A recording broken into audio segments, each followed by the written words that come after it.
തിരുവനന്തപുരം നഗരവാസികളുടെ ഉറക്കം കെടുത്തിയ കുപ്രസിദ്ധ മോഷ്ടാവ് സ്പൈഡർമാൻ ബാഹുലയൻ പിടിയിൽ. അടുത്തിടെ സംസ്ഥാനത്ത് നടന്ന 23 മോഷണങ്ങളിൽ ബാഹുലയന് പങ്കുണ്ടെന്നാണ് പോലീസിന്റെ കണ്ടെത്തൽ.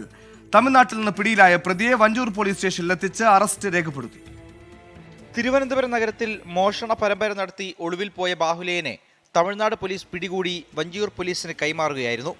നഗരത്തിൽ തുടർച്ചയായി 3 ദിവസം മോഷണം നടത്തിയ ശേഷമാണ് ബാഹുലയൻ ഒളിവിൽ പോയത്.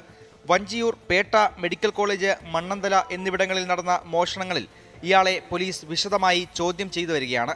മോഷണം നടത്തിയത് ബാഹുലയൻ തന്നെയെന്ന് തെളിയിക്കുന്ന CCTV ദൃശ്യങ്ങളടക്കം പോലീസ് ശേഖരിച്ചിട്ടുണ്ട്. സ്പൈഡർമാൻ വേഷത്തിന് സമാനമായ വേഷം ധരിച്ചെത്തിയാണ് ബാഹുലയൻ മോഷണം നടത്തുന്നത്. ഇതര സംസ്ഥാനങ്ങളിലടക്കം 220ഓളം മോഷണ കേസുകളിൽ ഇയാൾ പ്രതിയാണെന്ന് പോലീസ് പറഞ്ഞു.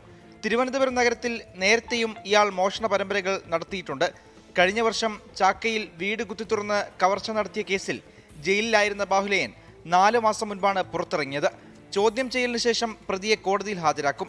ആലുവയിൽ യുവാവിനെ തട്ടിക്കൊണ്ടുപോയ സംഘത്തിലും ബാഹുലയൻ ഉണ്ടെന്ന് പോലീസ് സംശയിക്കുന്നു. 24 തിരുവനന്തപുരം.